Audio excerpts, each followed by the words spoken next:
What's up? I'm DJ Sixsmith. You're watching The Sit Down. Look who's back. It's Michael Emerson, the man from Evil. What's going on, man? Nice to meet you. Good to meet you. So we had you here in studio like first week when the show came out. The series finale just wrapped up. What has this whole journey been like for you? Well, it's good. It's good fun. I mean, I'm happy to be on a show that is successful and people are tuning in. I'm happy to be on a show that's scary. And yeah, you like the scary factor there. Well, I just think it's so interesting that because you don't think of CBS when you think of horror. No, definitely not. When I saw this come out, I was like, I can't believe CBS is doing it because we have a ton of people come in for these shows, and this is so anti-CBS. But Robert and Michelle King, like the way that they finessed it is really fascinating to me. It's so great, and it's a tribute to how much they are respected at the network level. That whatever they pitch, people will say, yeah, sounds good, let's do it. Especially from like The Good Wife to The Good Fight, you can kind of see the evolution, and now it's just like, no, let's just roll it out there and see if this sticks, and it clearly has through one season. And it's so fun to hear them talk about how how they began to have the kernel of the idea for this show. Where did it all come from? Because they read the paper together in the morning or on the weekends, and then they talk about odd items that they see, stuff that is a little offbeat or seems a little bit supernatural or a little questionable, and they have differing points of view on these things because he's a religious Catholic and she's an agnostic, so she doesn't really subscribe to magic the way that he does. So that conversation that they have had over the years is now being played out in the scripts of our show. Well, that makes total sense given what's happened in the show, and there's just constant questioning no matter what side of the spectrum you're on. That's right. What was it like for you guys to unpack some of that? Because it is really weighty stuff when it comes to the supernatural and it comes to faith. What was most intriguing to you? Well, I mean, I guess I myself by nature am skeptical, but it has made me think, because the writing is so compelling.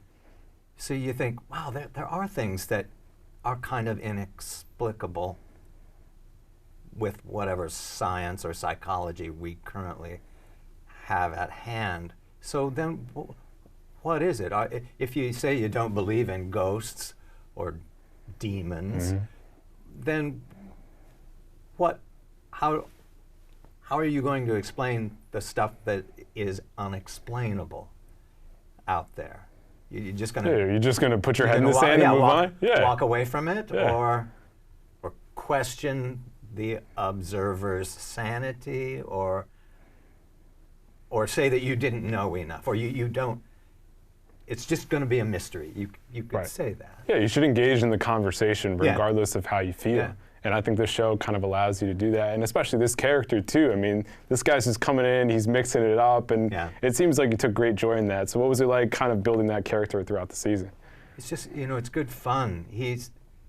I don't think so much about the good or evil that a character does. I just think about how do they feel doing it. And he seems to me, for the most part, he's having a good time. Yeah. He has got a kind of crazy power to manipulate people and to be kind of a power unto himself. He's like a Lord of Misrule or some kind of demiurge who sows confusion wherever he goes and enjoys watching it play out. He likes to set little human dramas in motion and then see how they go. See how much he can affect the world around him in a real negative way. And when you have that power to pull the strings too, I mean, it can just bring it to a whole different level in terms of how you live your life. Now, I don't know why someone would enjoy that. But you'd think the morality would kick in at some point. But I guess he is without a morality.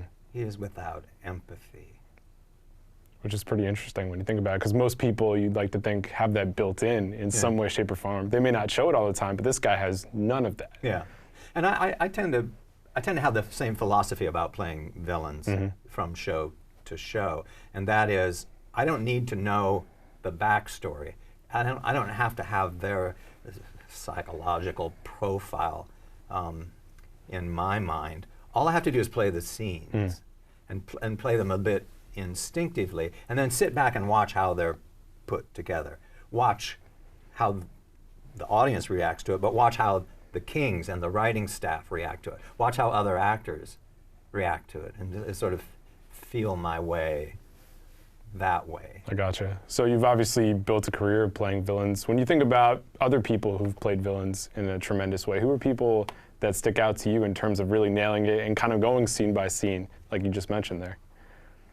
I tend to like guys that are soft-spoken and don't look menacing. Menacing or sinister in any way. You know, some of Kevin Spacey's work is really good that way. Yeah, very soft-spoken with some of those characters. Yeah. I kind of like that because I don't think the really successful villains in our world, they don't look it. Yeah, you think about someone like the Joker, who obviously has that look, right? Right. But it's those people who kind of blend into everyday society that you would never suspect. They're passing as just regular humans. Yeah, and they do it in how they're looking at you, what they're saying, things of that nature, right? Yeah. So that's how I will approach a villain. I think there are villains out there. I mean, I think there are. I say I'm skeptical, and at the same time, I'm aware that there's some strange stuff beneath the surface of the world we see during the day. Like, and I'm drawn to that. I'm fascinated by it, even though I say that I'm skeptical. I'll read anything I can find about ghosts, even though I've never seen one. Yeah. But I like reading about it, and I like speculating about what is in our brains. If it's in our heads, what is in our heads that gives us the impression that we are being haunted or that there's something supernatural in the room? Yeah, what does it say about that person, their life experiences previously that would allow them to think that way too? And this whole idea of there being a sort of a subculture of dangerous demons, whether they're, and I still don't know if the demons on our show are human or not human. Yeah, how do you identify them? Superhuman. Yeah. I don't even know if my character is human. Right. At the end of the day. Yeah, and that's pretty wild to think that. He seems. Right, he's human I mean, I form. play him humanly. Right. But you can make the argument that he's not. It's really thought-provoking. It's really interesting. I mean, a couple of times in my life in New York City, I've been walking down the street, and I've seen a person coming toward me, and the hair stood up on the back of my neck because there was something dead and unblinking in their eye, and they were really focused on me. Like, will walk right into me if I don't step aside. And I think that would be the feeling if there was an alien among us. That might be the basic animal reaction that my body would have. Only I don't know how to explain it. No, I understand what you're saying. The eyes are really the gateway to the soul in a lot of different ways. And you can kind of tell how somebody's doing based on how you look at them. And yeah, if somebody's just staring at you stone cold like that, it says a lot about what's going on in their life. Last Christmas season, a woman passed me. Well, didn't pass me. She aimed right at me, and she was perfectly still in the body and unblinking eyes. And she did not look happy. And I stepped aside. She meant to run into me. I don't know what was going to happen then. But I got across the street and I turned to look, and she was standing on the other corner looking at me like that. And I thought, well, that's about as creepy a real life thing as has ever happened to me. And I play in those kinds of scenes. If it's scary, but I don't expect to get it coming back at me. Yeah, that's like some next level stuff right there. So, you know, that makes me think, well, if I paid a little more attention, or if I was more sensitive in some ways than I am, I might become aware that there's a lot going on. Yeah, because we're all kind of coexisting, especially in a city like New York here, but we're all in our own little separate worlds at the same time. It's true. Yeah. And it's pretty wild when you think about that. Everyone's just kind of going about their business, but we all cohabitat. And the volume of people that we see or bump into. Right, and we may never see them again. It's off the charts. Yeah. So we are experiencing more interaction with more people than probably any population in the history of the planet. Yeah. And it's insane to think that, and especially for somebody like you have a recognizable face, people have seen your stuff, like that could be magnified at times, I would imagine. Yes, it's true. Yeah. So people are staring at you, you don't know if it's just them being weird or it's like, oh, they've seen you on TV and right, you're and so I'm inclined to be friendly with Right. people that are staring at me because I think, oh, they're trying to decide whether they can come up and Right. say hello or something. But sometimes they're not. Sometimes they think I'm weird because I'm smiling or like, Right. like, who is this weird guy? Right, like why is this person trying to engage with me? Yeah, why is he being so friendly all of a sudden? That's your Midwestern folksy nature right there, I think, Michael. well, and I do get in trouble by being a Midwestern, you know, because when you grow up in a small town in Iowa, you just, you don't not talk to somebody when you pass them on the sidewalk. Yeah, it's just natural to do that. In my town, when you're driving around, you wave at people if they're in their yard. You don't even have to know them. Right. It's just... Imagine if you did that walking down the block here. But like, what's this guy's deal? Oh, man. Yeah. It makes us such targets, too. Yeah. You know, like... Well, even like when people don't make eye contact with you when you're talking to them, that can piss people off too. And you're like, why isn't this person giving me the time of day? And we've gotten to that point, and like all the technology stuff too. I mean, people are buried in their phones all the time. That's true. So you got that whole part of it too. Yeah. But I think people are just scared of all the characters you played. I mean, I think that's the biggest reason here. Well, it's part of it. Yeah, there is a tendency to blur. I mean, in their waking mind, they know that it's actors and parts, but still something subliminal. You know, you want to step back from someone that might be dangerous, even if it's fictional. Yeah, I mean, I'm sure you experienced that like peak Lost with Ben. I mean, like the reactions you must have gotten must have been pretty insane. Like, what was that period of your life like? Oh, it was fun. It's funny, but you begin to be a little bit shocked at people's reactions. You know, people would cross the street to tell me that the show was ruined now that I was on the show. Really? Yeah, because I don't know, and I thought, what kind of show did you think you were watching? Yeah, I mean, I thought that character made the show 10 times more interesting. Just like romantic castaways? Yeah, what did you think was going to happen on the island? Yeah, where was it going to go? Yeah. Well, that show is really interesting because people have so many different opinions about it, especially like right before social media became such a huge thing. Yeah. What was it like receiving those reactions in the moment? It was people coming up to you, but like everybody kind of wanted to make Lost their own thing, is what it seemed like from the outside. It's true. There was something about Lost that was fully open to personal interpretation. Like everybody had their own private Lost. Right. Yeah, everybody had their characters, their own private Lost. That's right. And it's just like, just appreciate it for what it was. Like, regardless of how many seasons it was, who was on the show, like, it was just a fascinating television experience because you really didn't know what was going to happen. That's and right. you didn't know what was real and what was fake. That's right. And people really just wanted to make it something that it wasn't. So it must have been interesting for you to be on the show and see all that swirling around you. So many opinions from the public, so many opinions in the cast. Yeah, I'm sure. We'd spent an untold number of hours sitting around the set trying to figure out what the hell we were shooting that day or next week or what's going on. We're like, what part of the script are we at? Like, who's alive? Who's dead? Like, what's going on here on the island? Yeah, there were so many different moving parts to that show. You know, you go, wait a minute, this is not a flashback, this is a flash sideways?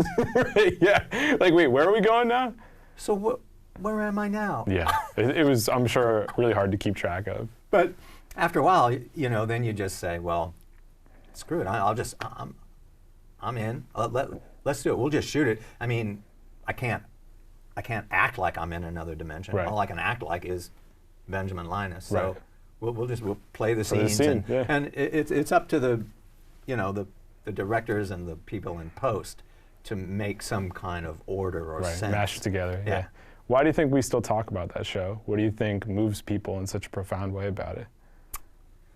Timing, open-endedness, a willingness to have the show be mysterious or esoteric. Yeah. Willing to have stuff from great books in it, or philosophical conversation.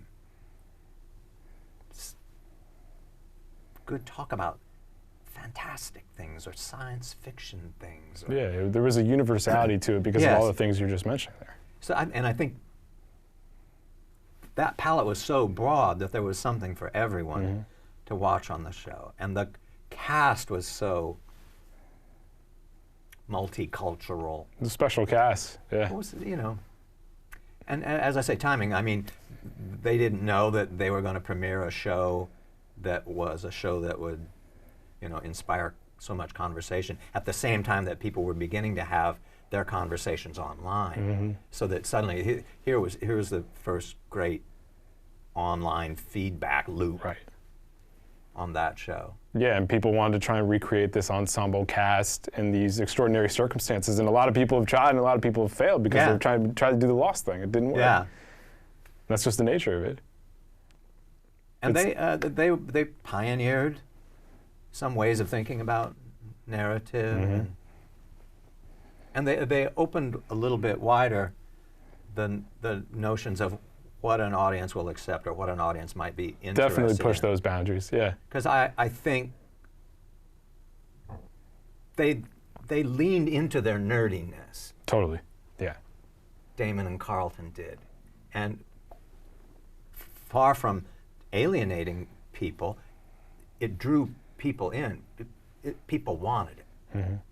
People wanted to get immersed. Totally, especially at that point for like a network TV show. Like, it's not like it was just this streaming show, like Stranger Things that's doing all these crazy Yeah. things, right? Right. It was like people were checking it out every week on ABC. Like, they weren't expecting that because the other network shows weren't like that. Right. And for good reason. Right. Yeah. So it's a really fascinating thing to kind of look back Yeah. on, and definitely transformative in terms of TV history, You know, too. it's, you know, I'll never duplicate that There's no way to. career Yeah. experience. And it's so meta, too, you know. Yeah. There I am, working on a small island in the middle of the ocean, doing a show about people on a small island in the middle of the ocean. So it was hard not to, even when you weren't at work, you were kind of lost. Yeah, definitely were. There I am, I'm wandering around Honolulu. And how long were you guys out there? Like, how long was like a season shot for? It would shoot between 8 and 9 months. Yeah, so it's a long time to be completely away from Yeah. reality. Away in a place that it's so many time zones away. It has such a different climate. And it's so different from a lot of other places in the world, too. When you get up in the morning in Honolulu, it's about, you know, it's soon going to be supper time. Right. So the even east. just communicating with people back home is almost impossible. So pretty soon, you just feel like out of touch, like like the cord got cut and now you're just drifting. Yeah, you're drifting really on- isolated at that point. So how do you separate it from the show and the character then? Was that difficult? Well, I mean, on a professional basis, you go in and do your work. Right. But where it begins to infect your brain a little bit is when you have long stretches of days when you're not working. Really. So you're just there Right. in the middle Just of this the Pacific. malaise that's going on, yeah. Yeah, and you walk around and you watch hula dancers and surfers and stuff, and it's all so warm, and you're wearing a short sleeve shirt that's brightly colored, and Sure, it's surreal just- for you, yeah. It couldn't have seemed much more alien to my New York life. Yeah. Have you been back to Hawaii since all that? I have not, and because when we finished, I'd done 5 seasons, and I thought, I'm good. I've done this. Yeah, I'm a little tapped good. out. But now, after, it's 10 years now. Wow, yeah. Now both my wife and I, we begin to be a little nostalgic. We'd like to go back and see if the fun places that we liked are still there. Right, or just to see what it's like Yeah, after just to 10 see what years, it's right? like, yeah. But if you did that a year or two after, it would have been overkill. It would have been too much. Yeah. Yeah, there's no way. Yeah. So what else sticks out in your career? Like, you've been working for decades at this point. What else have you really enjoyed? And we talk about the big stuff, but what are some little moments that you've really appreciated? Oh, I've appreciated that my work as an actor has gotten me to travel more than, I'm not an instinctive traveler. We didn't travel when I was a kid. We never had vacations or anything. So You were just on the farm, yeah. I'm just not used to going places. So my work has gotten me up and out. You know, I spent months in Mexico once shooting a Zorro movie. And I spent 3 months in 2018 in Rome shooting a mini-series. That must have been cool. A remake of The Name of the Rose by Umberto Eco, a 14th century murder mystery set in a monastery. Wow. So, and that was really satisfying to me on a bunch of levels. I always am drawn to historical things. I like to wear the clothes of some other The period time pieces are great, yeah. and get my hair done weird and shave the top of my head. That must have been a trip. Everything. And so, it was a lot of fun. And you know, wandering the streets of Rome on my days off. Not a bad place to be. Not a bad place. Except, eventually you get lonely. You know, all of these things are better if you're with a bunch of friends or you're with your spouse. That's the way to experience life. Yeah. So it's a cool deal, but if you don't have people along for the ride, it's a little different. Yeah, so then you're glad to get home. Definitely. So if people haven't seen the show yet, what are some big things you want them to be thinking about once they check it out? Evil. Well, I think at the end of the day, it's a good entertainment. I hope that they will be thrilled and scared. I hope that they'll have a gut reaction to some of the scene They work, definitely will. some of the events, and that beyond that, well, I would say watch that first episode, and you will continue watching it. Oh yeah, you're in. It's like a team of, it's some kind of cousin of the X-Files, where a team of investigators is looking into inexplicable events, whether it be demonic possession or exorcisms or clairvoyance, and they're doing it on behalf, nominally, of the Catholic Church. Right. But the team is made up of one guy who's a seminarian, a priest in training, and he's a believer in the occult. And then there's a forensic psychologist who is purely a skeptic, and then there's another guy who's a practical engineer, and he's good at debunking things that seemed like magic, but he can show you how it was done. Right, they all check each other along the way. So they have a good balance between them. And each episode, they get pitched into some kind of situation where it's really hard to tell what's going on. And some of the situations can't get explanations. And some of the situations are dangerous, morally, psychologically, physically dangerous. So, and they seem to have enemies all around them. Some kind of secret army is arrayed against them. If only they could pick them out of the crowd, like that person that I saw on Fifth Avenue. Easier said than done. Right. So, and I'm a character that is their adversary. I'm a guy that David the priest has known for years, and they've been kind of battling each other for years. I think each of them are representatives of some larger force. He of good, or what he perceives as good, and me of evil, or what he perceives as evil. That's all you need to know right there. Right. Awesome. Good deal. Michael, really nice to meet you, man. A pleasure. Nice talking Thanks so to you. much. You can now check out the show on CBS All Access. All of Season 1 is there. For Michael, I'm DJ. See you next time here on The Sit Down.